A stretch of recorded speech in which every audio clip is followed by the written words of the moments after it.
segunda coisa que o texto ele deixa bem claro é que Deus fazia milagres, sinais e prodígios e maravilhas. E o que a gente entende que o milagre não é o Evangelho. O milagre, ele é uma extensão do Evangelho. Se você observar no livro de Atos, quando o Espírito Santo desce, o que aquilo promoveu? Incredulidade, ceticismo e preconceito. Quem são eles? São galileus. Então, o milagre, ele não produziu conversão de alma. O milagre, ele não era a finalidade última do Evangelho. Observe que quando Paulo ele viaja nas suas viagens missionárias, eles têm como objetivo não o milagre. Eles têm como objetivo a pregação da palavra com a finalidade da salvação de almas.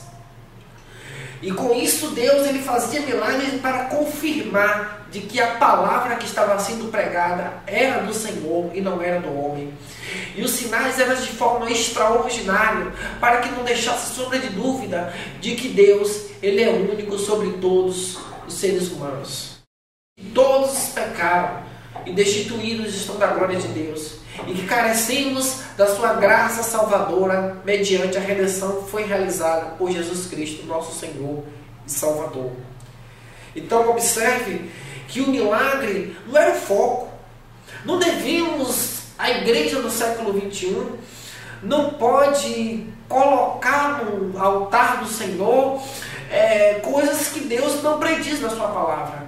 O milagre não deve ser o alvo do Evangelho. O alvo do Evangelho deve ser uma pregação fiel à palavra, às Escrituras, e com o objetivo de as pessoas venham a ser salvas por meio dessa pregação. E aí sim, Deus faz sinais e prodígios para mostrar que Ele está no meio daqueles que são fiéis às suas Escrituras. A terceira coisa que o texto nos mostra é que o Evangelho é o poder de Deus para salvar. A palavra de Deus diz lá em Eclesiastes que melhor é o fim das coisas do que o princípio dela. Em Deus não existe passado nem futuro. Porque Isaías disse que ainda antes que houvesse dia, Deus é. E que antes dele não houve nada, e depois dele também não haverá nada. Deus ele é presente o tempo todo. E por isso que quando ele diz melhor o fim das coisas do que o princípio dela, é porque Deus está olhando para nós.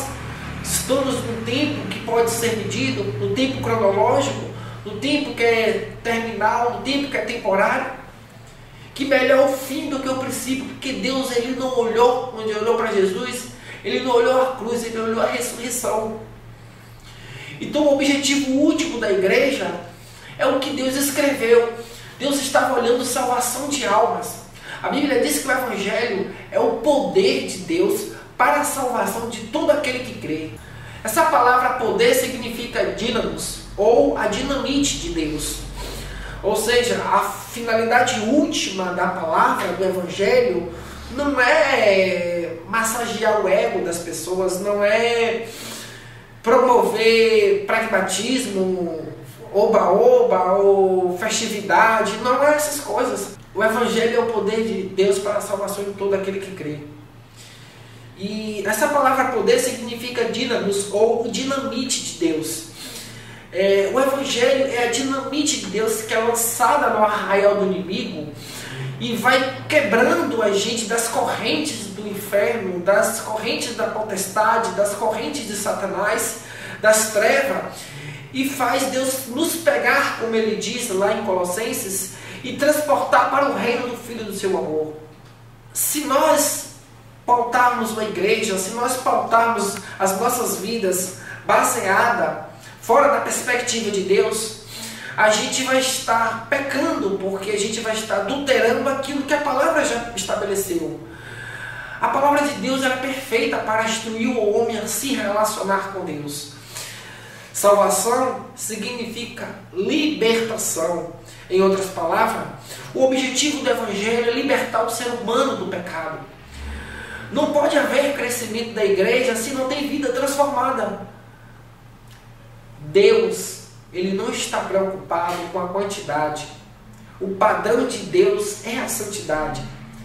é a qualidade. Deus quer uma igreja cheia, mas quer uma igreja santa, lavada, remida, de vidas transformadas. Deus quer uma igreja fiel à sua palavra, uma igreja que ame mais a glória dele do que a sua própria glória. Hoje em dia nós estamos colocando dentro das nossas igrejas, dentro dos nossos altares, o chamado igreja supermercado, onde as igrejas, os fiéis, eles são clientes e Deus é aquela pessoa que vai atender as necessidades do cliente. Mas não é isso que a Bíblia ensina. A Bíblia ensina que Deus nos criou para a glória dele e não o contrário. Não é Deus que tem que satisfazer as minhas vontades.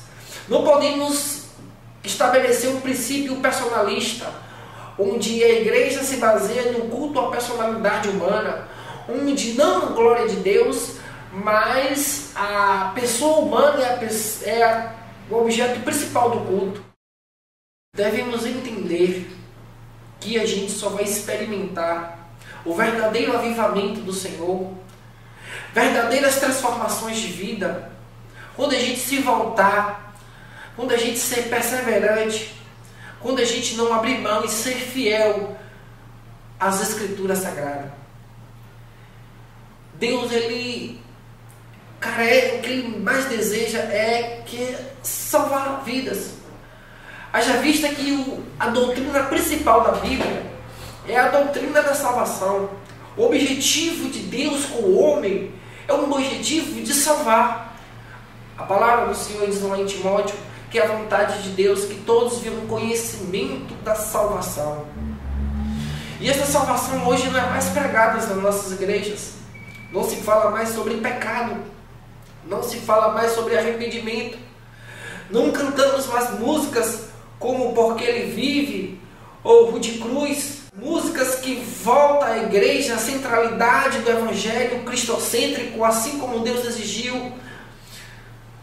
Não baseamos nossos cultos em princípios bíblicos, em conduzir a liturgia diante daquilo que Deus estabeleceu, em chorarmos na presença do Senhor para que Deus ele possa providenciar o verdadeiro avivamento.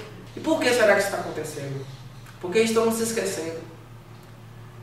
Estamos só pensando na soberania de Deus, estamos esquecendo da nossa responsabilidade. Deus ele vai agir, mas nós temos que se comprometer com o evangelho cristocêntrico, o evangelho bíblico. Nunca se esqueçamos de que a soberania de Deus ela não isenta a nossa responsabilidade. Santificai-vos, porque hoje o Senhor fala maravilha no meio de vós. Amém e graças a Deus.